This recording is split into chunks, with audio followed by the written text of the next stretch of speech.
Charles Dickens had big dreams when he was a child. He loved to play outdoors and enjoyed reading books more than anything in the world. His father used to point to a big house and say, "Work hard, and one day you can live in a place like that." Charles believed him and kept dreaming. But one day, his world changed. His father had no money, and they had to move into a prison. Charles was just a boy, but he had to start working. At only 12 years old, Charles worked in a dark factory. He glued paper on bottles for many hours a day. It was hard and sad work for a young child. He could only see his family once a week. They had to live inside the prison with no space or comfort. Charles stayed alone in a small rented room. Every week, he gave his little pay to help free his family. It was not enough, but he never gave up. The boy carried a heavy load on his shoulders. His father had to pay a debt, but he was not allowed to work in prison. So the family waited, trapped behind walls, with hope slowly fading each day. One day, Charles got good news. His father got money from family and could pay what he owed. The family was free again, but their pain would not leave. Even after going back to school, Charles never forgot that time. He had seen real sadness. Later, it became the heart of the stories he would write. Charles learned early that good people can suffer too. His family was lucky, but many others were not. What could be done for those still suffering? He asked questions no one wanted to answer. Why should children work? Why were families in prison for being poor? These thoughts stayed in his mind. Later in life, Charles told their stories with care. He helped the world see the truth. But at first, he was simply a boy in trouble, holding on to hope. After his hard early years, Charles got a job at just 15. He became a junior clerk in a law office where he learned skills like writing quickly by hand. He also watched people who came for help. Charles found them funny, strange, or interesting. He used ideas from them to make stories later in life. Even when people were in trouble, Charles often laughed at the things they said or did. This helped him write about sad topics in a lighter way. As he got older, Charles wanted to be an actor. He loved the theater since he was young and dreamed of performing on a big stage one day. At age 20, he got a chance to act in a real play. But sadly, he got very sick with a cold and missed the test. He never got a second chance after that. Missing that chance was hard for Charles. But later, he saw it as a good thing. If he became an actor, he may not have become a great writer. After not becoming an actor, Charles started working for a newspaper. He became a journalist and wrote about real things that happened in the city. He went to courtrooms and watched cases. Then he wrote his reports in a clear way so people could understand what the law said and how it worked. Charles saw many real problems during these court visits. These moments helped him write strong stories that talked about people's everyday problems. While working at the newspaper, Charles met Catherine, the daughter of an editor. They liked each other and got married just 3 months later. Charles and Catherine had 10 children during their life together. Life was busy, but he never stopped working, writing, and learning about people. Even after becoming a family man, Charles worked hard to understand the world better. This helped make his stories full of strong feelings and truth. Charles Dickens did not only write to entertain, he also tried to share messages. He put deep thoughts about life and justice inside stories that seemed simple. He believed that people would listen better if stories were fun first.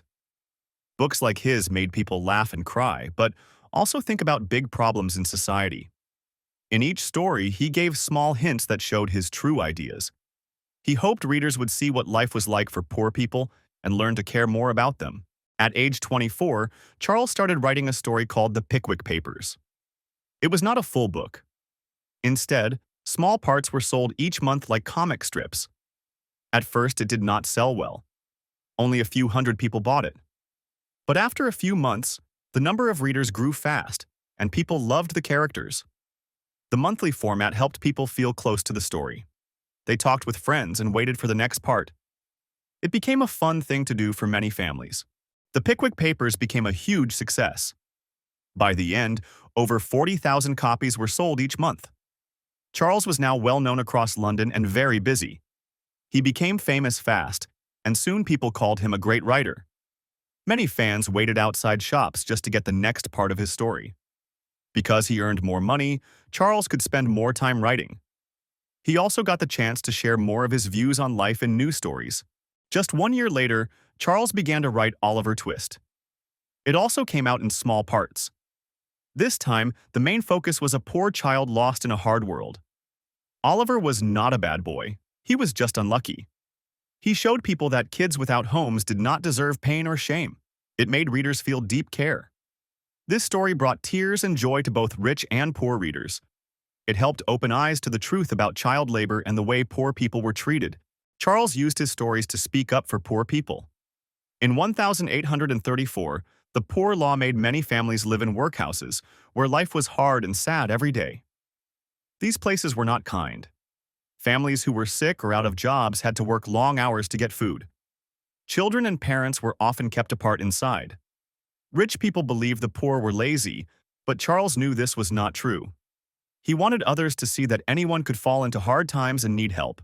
This was during the Industrial Revolution. Many people moved to cities to find jobs in factories. Cities grew fast but were usually dirty and crowded. Charles saw these changes and wrote about them.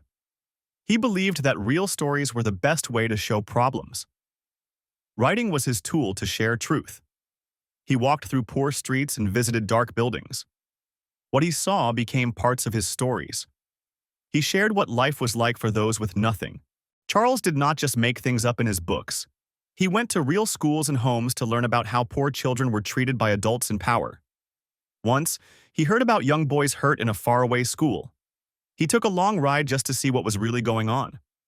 What he found made him very upset. These visits helped him create Nicholas Nickleby. In the story, a rich man sends boys to a bad school. Charles wanted readers to see and care about them. He also went to places for people with mental illness. He saw that they were not helped or cared for. This made him want to write more stories for change. Charles believed stories could make people feel what others feel. Many readers started to see life through the eyes of the poor and feel more kindness. Some people still asked why he didn't stop the bad things in person. He said he was not a judge or leader. He was just a writer who told real stories. By showing how poor people lived, Charles helped others see the truth. He used careful words to wake people's hearts and push them to think and care. He even added rich families to his stories to show that anyone could face pain. This helped people connect with the book and not turn away from it. Charles used books to shine a light on unfair rules. He believed talking and writing about hard things was the first step to making the world better. After writing many books, Charles wanted to meet his readers. In 1842, he went to America and spoke to large groups in theaters in different cities. People came from far to hear him read. Charles made funny voices for each part and brought his stories to life. It made fans love his books even more. He made sure ticket prices were low so poor people could come too. His goal was always to share stories and hope with everyone, not just rich crowds. He didn't stop in America. In 1844 and 1845, Charles traveled around Europe to read his work and write more. He loved learning from different places. After years of writing, Charles was ready to give more than words. He used his money to help people, starting with women who had lost their way. At that time, many poor women had no jobs or homes. Some were forced into hard lives. Charles believed they deserved care and a new chance to grow. He worked with a friend to open a house named Urania Cottage. It gave food and lessons to women so they could find honest work and a better life. The women who came had a place to sleep, learn, and plan for the future. It was not perfect, but it gave them peace which they had lost before. Charles listened to their stories and used them in some of his books. He wanted to show that behind every hard life, there is a voice worth hearing. His help didn't stop at Urania Cottage. He kept writing books that talked about unfair rules and hard lives that many people did not want to see. While others wrote to be rich or loved, Charles wrote to speak for those who could not. He wrote not for fame, but for truth and for change. Charles knew that words had power. He believed good stories could open hearts and start new ideas. He used each book to try to help the world. In 1856, Charles Dickens bought Gad's Hill Place, the house he had dreamed of as a boy. It was now his happy escape where he could write and think in peace. Though he had become rich and well-known, life at home was not perfect. His marriage with Catherine was falling apart, and sadness grew between them. Charles started to plan big parties at his house. He invited famous friends and theater actors. These events gave him joy when family life felt heavy. During this time, Charles met a young actress named Ellen Ternan. She was 18 and he was 45. They started a private relationship kept away from others. Charles stayed married to Catherine, but they lived in different homes. He told people Catherine was sick, and this led to gossip and public anger. Some believed he lied to be free of his wife. Others thought his story was true. For years, their problems brought secrecy and pain to his life. Charles bought Ellen a small house outside London. He visited her in secret. For 13 years, they stayed close while keeping their love hidden from the world. They had one baby together, but the child died very young. This added more sadness to a relationship already full of worry and fear of being found out. Many letters between Charles and Ellen were later destroyed. This made it hard for people to know the full story of what they shared for so long. In 1865, Charles and Ellen were on a train when a bad crash took place near a town called Staplehurst. Many train cars fell into the river below. One first-class car stayed on the track, and Charles was inside. He helped injured people and even gave them brandy while they waited for more help.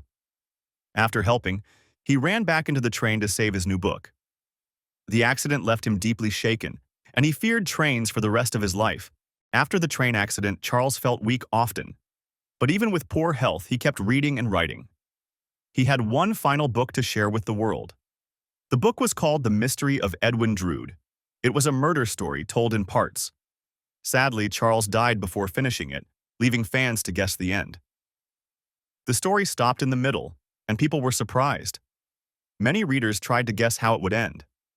The book became known as one of his great puzzles. Even though he was not strong, Charles said yes to another speaking tour. He went back to America in 1867. This time, he was paid a lot more than before. People were happy to see him again. He read aloud in many cities, but it was hard on his body. His voice grew tired and his face looked pale and thin. Charles missed home and felt very tired. When he came back to England, many saw he was not the same. The long trip had hurt his health even more. Charles returned to Gad's Hill Place, the home he loved most.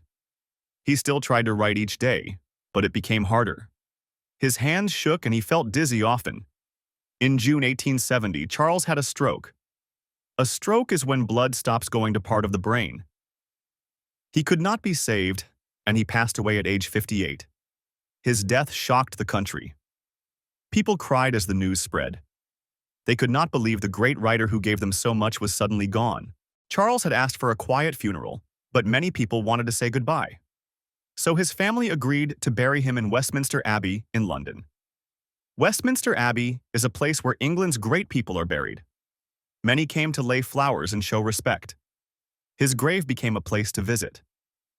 There were so many flowers placed on his coffin that no one could see it.